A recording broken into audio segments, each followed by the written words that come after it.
m'appelle Anne Oberlé, je travaille chez Grasser Œnologie depuis 2007.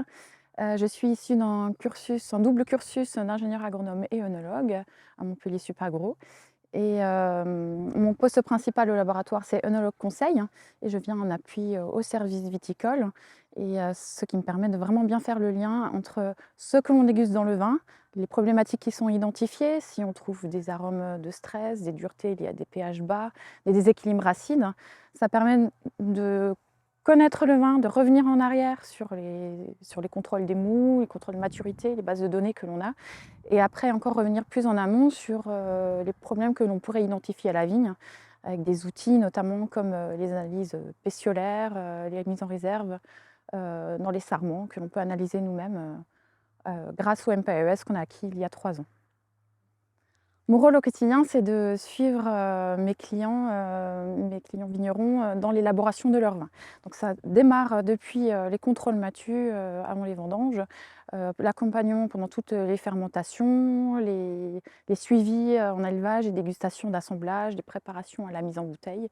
Et puis après, on peut encore faire le point sur les vins tels qu'on les déguste, leur évolution une fois mis en bouteille, et effectivement discuter de ce qui pourrait être amélioré, que ce soit en cave ou à la vigne. Le laboratoire nous encourage dans notre démarche en nous proposant des formations. Donc notamment la formation qu'on va faire sur le sol, les fonctionnements du sol, la fragmentation du sol, les nouvelles pratiques, les enherbements, les couverts végétaux, voilà, donc permettent de nous améliorer par les formations qui nous permettent de faire. Donc cette formation nous permet de reprendre ces bases, ces conseils qui évoluent, et vont permettre d'adapter nos conseils, nous, à nos pratiques viticoles alsaciennes, remettre dans le contexte climatologique et puis historique alsacien aussi. Et donc nous proposons, suite à ça, une journée de formation, de connaissance des sols alsaciens, et quels sont les outils qui sont à notre disposition pour vraiment être plus proche de chaque terroir et de pouvoir faire des conseils qui sont vraiment adaptés aux pratiques d'aujourd'hui. J'insiste sur ce fait-là parce que comme ces 20 dernières années, les pratiques culturelles ont vraiment énormément changé sous l'effet de conversion vers des nouveaux cahiers des charges comme l'agriculture biologique ou des nouveaux systèmes d'agriculture de conservation du sol, mais aussi sous l'effet du changement climatique. Les agriculteurs sont en première ligne pour en voir et subir les conséquences, donc c'est une thématique qui tient à cœur et qui les encourage vers de nouvelles pratiques viticoles. Donc on va les soutenir dans cette démarche-là, et pour être vraiment au plus précis et au plus fin, adapté à chaque terroir. On a une grande base de données de plus de 20 ans, 25 ans sur tout ce qui est analyse des mous. Tous les mous qui rentrent au labo sont systématiquement analysés, que ce soit leur structure acide, mais aussi leur teneur en azote assimilable. Et depuis 3 ans, on analyse encore plus finement les oligo-éléments, le potassium, le calcium, le magnésium et d'autres encore oligo-éléments. Et ce qui permet déjà d'avoir une carte d'identité du mou. On fait la relation, pour ceux qui en ont ramené aussi, avec les contrôles matu, qui sont vraiment du coup le lien à la parcelle. Donc ça, c'est vraiment les analyses qui vont nous servir de base déjà pour établir un service viticole. Et quand effectivement on déguste un vin qui nous montre des caractères de stress, on revient sur notre base de données et on peut maintenant revenir encore plus en amont sur les analyses pétiolaires et analyses de serment, qui est possible grâce au MPAES. Donc c'est une nouvelle technologie à partir de spectrophotométrie à émission atomique, et qui nous permet de faire ces dosages d'oligo-éléments.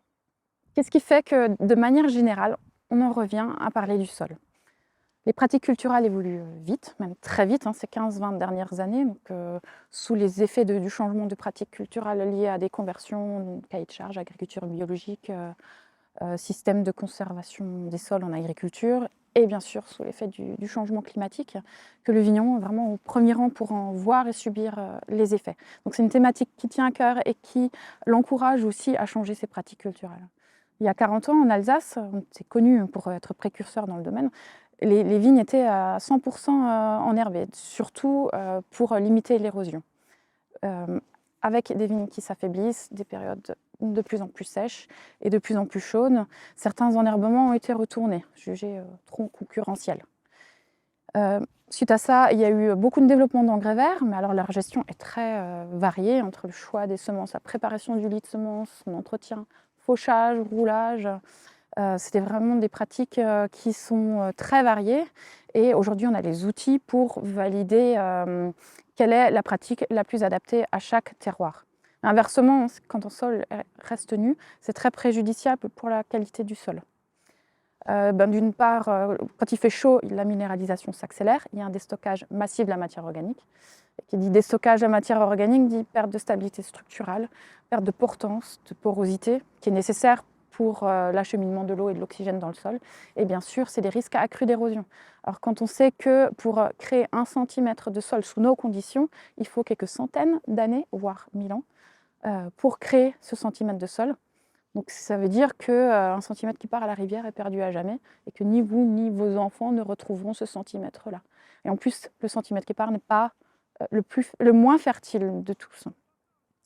Nous, du coup, la nécessité d'adapter le couvert végétal à la vigne, éviter ce sol nu. Aujourd'hui, on a ces outils qui sont là, on a des analyses plus fines et surtout des méthodes de compréhension et d'action qui sont nouvelles et qui nous permettent de répondre à 3 objectifs. Déjà de maintenir le taux de matière, maintenir ou développer le taux de matière organique dans le sol, mais surtout que ce taux de matière organique soit équilibré dans ces différents compartiments. Deuxième objectif, c'est de maintenir l'activité biologique du sol, mais pas trop non plus. Et le troisième objectif, c'est pour une vision à plus long terme de maintenir le stock de carbone dans le sol.